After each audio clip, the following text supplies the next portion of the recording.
ಎಲ್ಲರಿಗೂ ನಮಸ್ಕಾರ. ಇವತ್ತು ನಾವು ಮನುಷ್ಯನನ್ನ ಸಾವಿರಾರು ವರ್ಷಗಳಿಂದ ಕಾಡ್ತಾ ಬಂದಿರೋ ಒಂದು ಮೂಲಭೂತ ಪ್ರಶ್ನೆಯನ್ನ ಚರ್ಚಿಸೋಣ. ನಮ್ಮ ಈ ಅಸ್ತಿತ್ವದ ಹಿಂದಿನ ಸತ್ಯವಾದ್ರೂ ಏನು? ಈ ಒಂದು ಪ್ರಶ್ನೆಗೆ ಉತ್ತರ ಕಂಡುಕೊಳ್ಳೋಕೆ ನಾವು 3 ವಿಭಿನ್ನ ದಾರಿಗಳನ್ನ ನೋಡ್ಲಿದ್ದೇವೆ. ನೋಡಿ, ಈ ಒಂದು ಪ್ರಶ್ನೆ ದೇವರು ಇದ್ದಾನೆಯಾ ಅಂತ ಕೇಳೋಕೆ ಎಷ್ಟು ಸರಳ ಅನ್ಸತ್ತೆ ಅಲ್ವಾ? ಆದ್ರೆ ಇದೇ ಪ್ರಶ್ನೆ ಸಾವಿರಾರು ವರ್ಷಗಳಿಂದ ನಮ್ಮ ತತ್ವಶಾಸ್ತ್ರ, ವಿಜ್ಞಾನ, ಧರ್ಮ ಹೀಗೆ ಪ್ರತಿಯೊಂದು ಜ್ಞಾನಶಿಸ್ತಿನ ಕೇಂದ್ರಬಿಂದುವಾಗಿದೆ. ಹಾಗಿದ್ರೆ ಬನ್ನಿ ಈ ಚರ್ಚೆಯ ಆಳ ಕೇಳಿಯೋಣ. ಮೊದಲು ಈ ಪ್ರಶ್ನೆಗೆ ಎಷ್ಟು ಹಳೆ ಇತಿಹಾಸವಿದೆ ಅನ್ನೋದನ್ನ ಅರ್ಥ ಮಾಡ್ಕೊಳ್ಳೋಣ. ನಿಜ ಹೇಳ್ಬೇಕು ಅಂದ್ರೆ ಇದು ನಿನ್ನೆ ಮೊನ್ನೆ ಶುರುವಾದ ಚರ್ಚೆ ಅಲ್ಲ. ಮಾನವ ಯಾವಾಗ ತಾನು ಯಾರು, ತಾನು ಯಾಕ್ ಇಲ್ಲಿದ್ದೀನಿ ಅಂತ ಯೋಚನೆ ಮಾಡೋಕೆ ಶುರು ಮಾಡಿದ್ನೋ ಅಂದಿನಿಂದಲೂ ಈ ಹುಡುಕಾಟ ನಡೀತಾನೇ ಇದೆ. ಬಹುಶಃ ಈ ಹುಡುಕಾಟವೇ ನಮ್ಮ ಜ್ಞಾನದ ವಿಕಾಸಕ್ಕೆ ಒಂದು ದೊಡ್ಡ ಪ್ರೇರಣೆ ಕೂಡ. ಮೊದಲನೇದಾಗಿ ಈ ವಿಷಯದ ಬಗ್ಗೆ ಇರೋ ಅತ್ಯಂತ ಸಾಂಪ್ರದಾಯವಾದಗಳನ್ನ ನೋಡೋಣ. ಅಂದ್ರೆ ಒಬ್ಬ ಸೃಷ್ಟಿಕರ್ತ ಇರ್ಬೇಕು ಅನ್ನೋ ವಾದ ಹೇಗ್ ಹುಟ್ಕೊಳ್ತು ಅಂತ. ಇಲ್ಲಿ ಎರಡೂ ಕಡೆಯ ವಾದಗಳು ಎಷ್ಟು ಬಲವಾಗಿವೆ ಅನ್ನೋದು ನಿಜಕ್ಕೂ ತುಂಬಾನೇ ಕುತೂಹಲಕಾರಿ. ಒಂದು ಕಡೆ ನೋಡಿದ್ರೆ ಈ ಪ್ರಕೃತಿಯಲ್ಲಿ ಕಾಣೋ ಅದ್ಭುತವಾದ ವಿನ್ಯಾಸ, ಒಂದು ಸಣ್ಣ ಕೀಟದಿಂದ ಹಿಡಿದು ಬೃಹತ್ ನಕ್ಷತ್ರದವರೆಗೆ ಎಲ್ಲದಕ್ಕೂ ಒಬ್ಬ ಸೃಷ್ಟಿಕರ್ತ ಇರ್ಲೇಬೇಕು ಅನ್ಸುತ್ತೆ. ಹಾಗೆ ನಮ್ಮೊಳಗೆ ಸರಿ ತಪ್ಪು ಅನ್ನೋ ಒಂದು ನೈತಿಕ ಪ್ರಜ್ಞೆ ಇದೆಯಲ್ಲ, ಅದಕ್ಕೆ ಒಂದು ದೈವಿಕ ಮೂಲ ಇರಬೇಕು ಅನ್ನೋದು ಒಂದು ತರ್ಕ.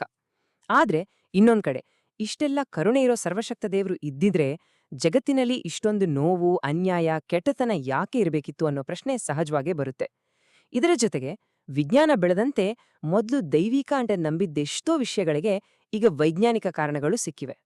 ಯೋಚನೆ ಮಾಡಿ, ಈ ಬ್ರಹ್ಮಾಂಡದಲ್ಲಿರೋ ಶಿಸ್ತು, ಗ್ರಹಗಳು ಎಷ್ಟು ನಿಖರವಾಗಿ ಸೂರ್ಯನ ಸುತ್ತುತ್ತವೆ, ಗ್ರಹಣಗಳು ಹೇಗೆ ಸರಿಯಾದ ಸಮಯಕ್ಕೆ ಆಗ್ತವೆ, ಇಷ್ಟೆಲ್ಲ ನಿಜಾಂಬದ್ಧವಾಗಿ ನಡೆಯೋ ವ್ಯವಸ್ಥೆ ಕೇವಲ ಆಕಸ್ಮಿಕವಾಗೋಕ್ ಸಾಧ್ಯನಾ?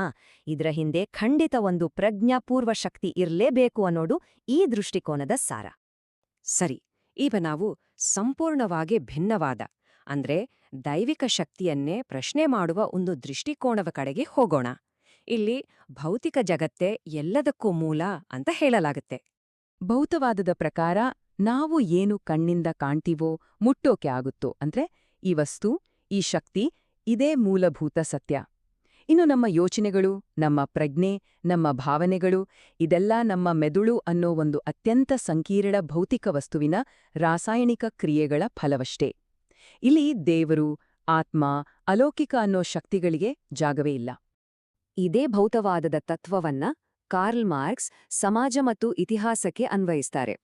ಅವರ ಪ್ರಕಾರ ಇತಿಹಾಸವನ್ನ ರೂಪಿಸೋದು ಯಾವುದೇ ದೈವಿಕ ಶಕ್ತಿಯಲ್ಲ ಅಥವಾ ಮಹಾನ್ ರಾಜರುಗಳಲ್ಲ, ಬದಲಾಗಿ ಆ ಸಮಾಜದ ಆರ್ಥಿಕ ವ್ಯವಸ್ಥೆ ಮತ್ತು ಸಂಪನ್ಮೂಲಗಳ ಒಡೆತನಕ್ಕಾಗಿ ನಡೆಯುವ ವರ್ಗ ಸಂಘರ್ಷವೇ ಇತಿಹಾಸವನ್ನ ಮುಂದೆ ತಳ್ಳುತ್ತೆ ಅಂತ ಹೇಳ್ತಾರೆ. ನೋಡಿ, ಈ ಸಿದ್ಧಾಂತ ಇತಿಹಾಸವನ್ನ ಒಂದು ಸಂಘರ್ಷದ ಪ್ರಕ್ರಿಯೆಯಾಗಿ ನೋಡುತ್ತೆ. ಮೊದಲು ಜಮೀನ್ದಾರರ ಆಳ್ವಿಕೆ ಇರೋ ಸಾಮಂತಶಾಹಿ ಸಮಾಜ ಇತ್ತು. ಆ ವ್ಯವಸ್ಥೆಯನ್ನ ಆಂತರಿಕ ಸಮಸ್ಯೆಗಳಿಂದಾಗಿ ಅದು ಕುಸಿದು ಕಾರ್ಖಾನೆಗಳ ಮಾಲೀಕರ ಬಂಡವಾಳಶಾಹಿ ಸಮಾಜ ಹುಟ್ಕೊಳ್ತು. ಈಗ ಈ ಬಂಡವಾಳಶಾಹಿಯೊಳಗಿನ ಶ್ರೀಮಂತರು ಮತ್ತು ಕಾರ್ಮಿಕರ ನಡುವಿನ ಸಂಘರ್ಷವೇ ಮುಂದೆ ಶ್ರಮಿಕರ ಆಳ್ವಿಕೆಯ ಸಮಾಜವಾದಕ್ಕೆ ದಾರಿ ಮಾಡಿಕೊಡುತ್ತೆ ಅಂತ ಈ ವಾದ ಹೇಳುತ್ತೆ. ಅಂದ್ರೆ ಪ್ರತಿಯೊಂದು ಸಾಮಾಜಿಕ ಬದಲಾವಣೆ ಹಿಂದಿರೋದು ಆರ್ಥಿಕ ಶಕ್ತಿಗಳೇ ಹೊರತು ಬೇರೇನೂ ಅಲ್ಲ. ಸರಿ, ಈಗ ನಾವು ಮೂರನೆಯ ಮತ್ತು ಅಷ್ಟೇ ಆಳವಾದ ದೃಷ್ಟಿಕೋನದ ಕಡೆಗೆ ಹೋಗೋಣ. ಇದು ಆಧ್ಯಾತ್ಮಿಕ ಮತ್ತು ಸಾಮಾಜಿಕ ವಿಚಾರಗಳನ್ನ ಒಟ್ಟಿಗೆ ಸೇರಿಸುತ್ತೆ. ಇಲ್ಲಿ ನೋಡಿ, ದೇವರ ಪರಿಕಲ್ಪನೆಯೇ ಸಂಪೂರ್ಣವಾಗಿ ಬದಲಾಗುತ್ತೆ. ದೇವರು ಎಲ್ಲೋ ಆಕಾಶದಲ್ಲಿ ಕೂತಿರೋ ಒಬ್ಬ ಹೊರಗಿನ ವ್ಯಕ್ತಿಯಲ್ಲ, ಬದಲಿಗೆ ಆ ದೈವಿಕ ಶಕ್ತಿ ನಮ್ಮೆಲ್ಲರೊಳಗೆ ಒಂದು ಸಾಮರ್ಥ್ಯದ ರೂಪದಲ್ಲಿ ಅಡಗಿದೆ ಅಂತ ವಿವೇಕಾನಂದರು ಹೇಳಿದ್ರು. ಈ ಒಂದು ಮಾತು ಆತ್ಮನೋ ಮೋಕ್ಷಾರ್ಥಂ ಜಗದ್ಹಿತಾಯ ಚ ವಿವೇಕಾನಂದರ ಚಿಂತನೆಯ ಸಂಪೂರ್ಣ ಸಾರವನ್ನೇ ಹಿಡಿದಿಡುತ್ತೆ. ಇದರರ್ಥ ನಮ್ಮ ಸ್ವಂತ ಮುಕ್ತಿ ಮತ್ತು ಜಗತ್ತಿನ ಒಳಿತು ಅನ್ನೋದು ಎರಡೂ ಬೇರೆ ಬೇರೆ ವಿಷಯಗಳಲ್ಲ, ಅವು ಒಂದಕ್ಕೊಂದು ಬೆಸೆದುಕೊಂಡಿವೆ. ಜಗತ್ತಿನ ಸೇವೆ ಮಾಡುವುದರ ಮೂಲಕವೇ ನಮ್ಮ ಆಧ್ಯಾತ್ಮಿಕ ಗುರಿಯನ್ನ ತಲುಪೋಕೆ ಸಾಧ್ಯ ಅನ್ನೋದು ಇದರ ತಿರುಳು. ಹಾಗಾಗಿ ಇಲ್ಲಿ ಆಧ್ಯಾತ್ಮಿಕತೆ ಅನ್ನೋದು ಕೇವಲ ಪೂಜೆ, ಪುನಸ್ಕಾರ, ಧ್ಯಾನಕ್ಕೆ ಸೀಮಿತವಾಗಲ್ಲ.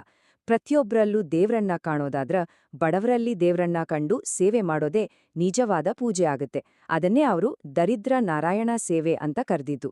ಇಲ್ಲಿ ಧರ್ಮ ಅನ್ನೋದು ಒಂದು ಸಾಮಾಜಿಕ ಜವಾಬ್ದಾರಿಯಾಗಿ ಬದಲಾಗುತ್ತೆ. ಓಕೆ, ಇಷ್ಟೆಲ್ಲ ವಿಭಿನ್ನ ದೃಷ್ಟಿಕೋನಗಳನ್ನ ನೋಡಿದ ಮೇಲೆ ಕೊನೆಗೆ ನಮಗೆ ಒಂದು ಖಚಿತವಾದ ಉತ್ತರ ಸಿಕ್ಕಿದ್ಯಾ? ನಾವು ಚರ್ಚೆ ಮಾಡಿದ 3 ದಾರಿಗಳನ್ನ ಒಮ್ಮೆ ಸಂಕ್ಷಿಪ್ತವಾಗಿ ನೋಡೋಣ. ಮೊದಲನೇ ದಾರಿ ನಮ್ಮನ್ನ ಸೃಷ್ಟಿ ಮಾಡಿದ ಒಬ್ಬ ಸೃಷ್ಟಿಕರ್ತ ಹೊರಗಡೆ ಎಲ್ಲೋ ಇದಾನೆ ಅನ್ನೋ ನಂಬಿಕೆ. ಎರಡನೇ ದಾರಿ ಅದನ್ನೆಲ್ಲ ಬಿಟ್ಟು ಭೌತಿಕ ಜಗತ್ತು ಮತ್ತು ಸಾಮಾಜಿಕ ಸಂಘರ್ಷವೇ ಎಲ್ಲವನ್ನೂ ನಿರ್ಧರಿಸುತ್ತೆ ಅನ್ನೋದು. ಇನ್ನು ಮೂರನೇ ದಾರಿ ದೇವರನ್ನ ಹೊರಗೆ ಹುಡುಕೋದು ಬಿಟ್ಟು ನಮ್ಮೊಳಗೆ ಇರೋ ದೈವತ್ವವನ್ನ ಅರಿತು ಜಗತ್ತಿನ ಸೇವೆ ಮಾಡಬೇಕು ಅನ್ನೋದು. ಬಹುಶಃ ಈ ಇಡೀ ಹುಡುಕಾಟದ ಉದ್ದೇಶವೇ ಒಂದೇ ಒಂದು ಸರಿ ಉತ್ತರವನ್ನ ಕಂಡಿಡಿಯೋದು ಅಲ್ವೇನೋ. ಬದಲಿಗೆ ಜಗತ್ತನ್ನ ನೋಡಕ್ಕಿರೋ ಈ ಬೇರೆ ಬೇರೆ ದೃಷ್ಟಿಕೋನಗಳನ್ನ ಅರ್ಥ ಮಾಡ್ಕೊಳ್ಳೋದೇ ದೊಡ್ಡ ವಿಷಯ. ಪ್ರತಿಯೊಂದು ದೃಷ್ಟಿಕೋನವು ನಮಗೆ ಸತ್ಯದ ಒಂದೊಂದು ಮುಖವನ್ನ ತೋರಿಸ್ತೆ. ಹಾಗಾಗಿ ಕೊನೆಯಲ್ಲಿ ಈ ಪ್ರಶ್ನೆ ನಮ್ಮೆಲ್ಲರ ಮುಂದಿದೆ. ಸೃಷ್ಟಿಕರ್ತನ ಮೇಲಿನ ನಂಬಿಕೆಯ ಮಾರ್ಗವಾಗಲಿ, ಸಮಾಜವನ್ನ ಬದಲಾಯಿಸಬೇಕು ಅನ್ನೋ ಹೋರಾಟದ ದಾರಿಯಾಗಲಿ, ಅಥವಾ ನಮ್ಮೊಳಗಿನ ದೈವತ್ವವನ್ನು ಅರಿಯುವ ಸೇವೆಯ ಪಥವಾಗಲಿ, ನಮ್ಮ ಅಸ್ತಿತ್ವದ ಅರ್ಥವನ್ನು ಹುಡುಕುವ ಈ ಪ್ರಯಾಣ ನಮ್ಮನ್ನ ಕೊನೆಗೆ ಎಲ್ಲಿಗೆ ಕೊಂಡೊಯ್ಯುತ್ತೆ? ಇದು ನಾವೆಲ್ಲರೂ ಯೋಚಿಸಬೇಕಾದ ವಿಷಯ.